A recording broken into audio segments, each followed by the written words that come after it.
Welcome back mga kamads, mga kaibigan, to another content. Ang pag-uusapan po natin ngayon ay yung nangyari kay Nery Naig na asawa ni Chito Miranda. Okay, so ano ba nangyari dito mga kamads, mga kaibigan? Well, mamaya kukuha tayo ng context doon sa chismis ni OG.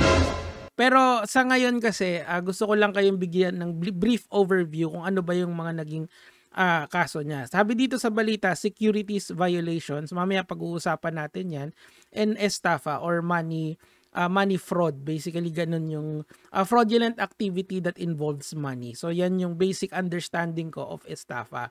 Now, etong security violations na to kasi, importante yung matutunan yan, lalong-lalo na sa panahon ngayon. Siyempre, mahirap ang buhay ngayon. And tayong lahat, gusto lang natin kumita. And of course, marami diyang nananamantala pagdating sa, hindi naman nananamantala, minsan kasi meron tayong mga promises sa mga tao na hindi natin dapat gawin at gumagawa na pala tayo ng illegal. Again, I am not saying, because all of this is still is going to be ang mga allegations pa lang naman to, hindi pa naman to napapatunayan sa korte. So she is still innocent until proven guilty. So kumuha muna tayo ng konting context kay OGD. To Miranda sa SMX Convention ng Pasay City Police. Dahil may mga nagsampa ng kaso sa kanya. Hindi ko alam kung ito'y syndicated. 13 counts. Anong 13 counts na yun? Ito naman yung allegation sa kanya. Ito yung kanyang mga kinaso sa kanya. Basahin natin. Has been arrested for estafa and 14 counts of violation of the Securities Regulation, otherwise known as Section 28 of the Republic Act 8799. So wala namang sinabi diyan kung ilan yung nag-complaint sa kanya. Sinabi lang na meron siyang 14 counts of violations. Okay, so tuloy natin. Kaya naman kaya ito. At sino naman kaya yung mga taong nakabanggaan yan? Anyway, sana malampasan ito ni Nery Naig. Of So course. kung ano man ito, no? Kung ano man transaksyon. So etong pinapakita kasi yung mga businesses ni Nery. Kasi I think yan yung magiging clue or pwede tayo mag-speculate dyan kung ano ba yung nangyari dito. Kasi of course, marami kasi kung nakikita sa Facebook na mga ganitong klaseng, business models na nangangako sila ng kikita ka. Pero mamaya na natin pag-uusapan yun. Papakita ko lang muna sa inyo yung actual na pag-aresto kay Nery. Ito po ako para po ipaalam po at ihain po sa inyo ang warrant of arrest na issue ni Judge Gina Bibat Palamos ng Regional Trial Court Branch 111 ng Pasay City. Ano po? Ito pong warrant niyo po, ang sala po dito is 14 counts. Under po siya ng Section 28 ng RA 8799 po ang the Securities Regulation Code. Kayo po magbili ka na tatang malinig kung magsawalang ibo. Ano man po ang inyong sasabihin ay maaari po gamitin pabor o laban po sa inyo sa ano po po naman dito sa Pilipinas. Kayo rin po ay may karapatan sa abogado kung may kakayahan.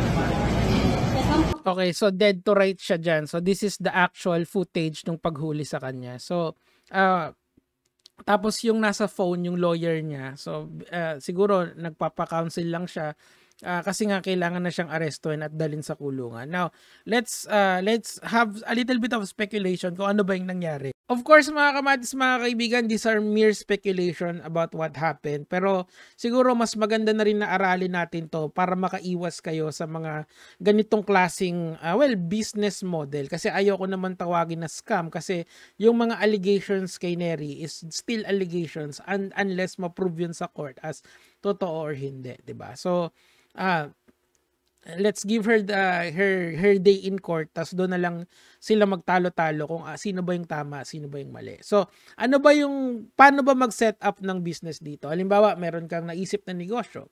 The first thing that you have to do is you have to have a business permit.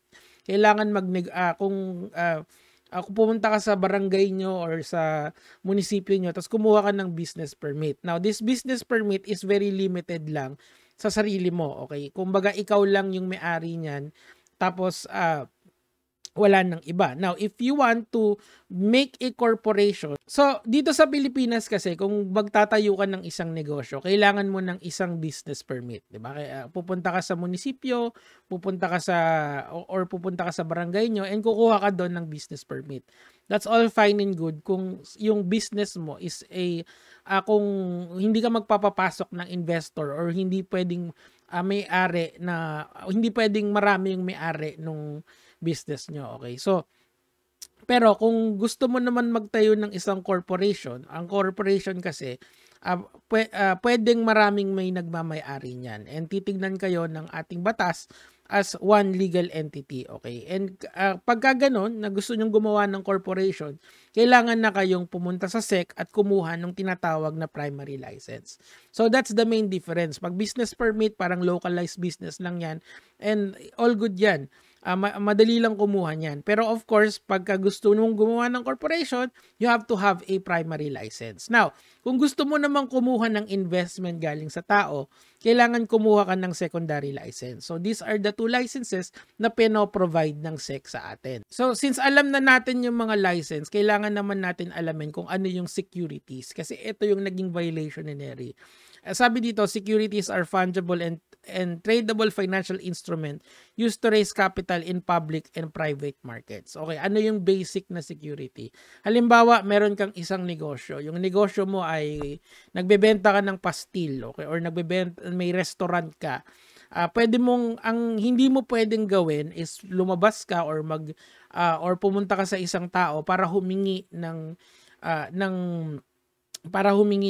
investment sa kanya without a secondary license. Kasi that's a violation of, ito nga, yung naging kaso niya, na securities, otherwise known as Section 28 of the Republic Act 8799. So halimbawa, hindi ko naman sinasabi na ito yung nangyari. Halimbawa, nag-offer siya na, okay, mag-invest kayo sa akin, kikita kayo ng X amount, okay?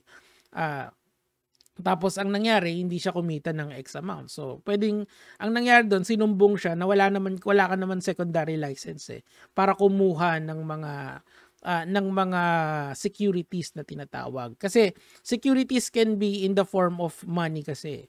Securities can also be in the form of stocks or kung halimbawa listed yung kumpanya mo sa stock exchange tapos sabay ikaw ay nagbenta ng stocks without having a secondary license, that is also illegal under SEC, okay? So, bakit ba natin inaaral tong mga ganito? Kasi po, sa Facebook, hindi ko sinasabing ito yung naging case ni Neria. I'm just saying na nakikita ko to sa Facebook or sa ibang social media platforms. Meron kasi ako nakikitang mga bagong bukas na restaurant na kumukuha ng investments, okay? Bawal kasi yon, okay? Hindi sila pwedeng kumuha ng investment sa public or private unless wala silang secondary license, okay? Red flag na malaki agad yon. Kasi nga, ang point kasi ng SEC dito, gusto nila kayong protektahan. And paano natin po protektahan itong mga investors natin kung yung mga binibigyan nila ng pera ay walang secondary license, 'di ba? Best example nito yung mga ginagawa ni Zian Gasa. Again, I am not saying na ganito yung gawain ni Neri. Malay natin baka hindi niya alam na gumagawa pala siya ng mali. Baka dati niya nang ginagawa yon tapos parang nung nalugid, nagreklamo yung mga nag-invest sa kanya. Pwedeng ganoon or baka naman naging merong isang business na siya yung nagiging broker doon or kunyari may ibang business na hindi sa kanya tapos siya yung kumukuha ng investors. Pwedeng ganoon, 'di ba? So hindi natin alam yung details and of course let's not wish anyone a bad life and sana malagpasan to ni Neri and sana magkaayos-ayos. Yun naman yung gusto natin Pero tignan nyo na lang yung ginagawa ni Zian Gasa kasi siya yung best example nito Kunyari yung Surreal Estate or yung MJ Farm niya sa Thailand, di ba? Kumukuha siya ng investment sa mga tao. Ang problema, wala siyang secondary license para kumuha ng investment sa tao at mag-promise ng X amount of money. Pag nag-invest ka ng X amount of money, kikita ka ng X amount percentage. Hindi dapat ganon. All of this has to have licenses sa gobyerno natin para maprotektahan yung karapatan nyo. That's the point here mga kamats, mga kaibigan. So ulitin natin para doon sa mga nakikinig sa atin. Number 1 is kung may lumapit sa inyo at humingi ng investment nyo, kailangan ang una nyong tatanong kung may secondary license ba sila. Kung wala, it's a definite red flag. Kahit tropa nyo pa yan. Of course, that's why I'm actually asking you guys na kung kayo ay mag-i-invest sa isang bagay, go to a financial advisor or do your own research, and syempre ayaw natin maapektuhan yung mga kaperahan nyo pagdating dito. Kahit na sabihin mong yung tao na yon ay sikat na, ay sikat pa rin, it does not matter. Protektahan nyo muna yung sarili nyo bago yung mga idol nyo. Yun lang naman yung sa akin for today mga kamatis, mga kaibigan. Gege mga lord.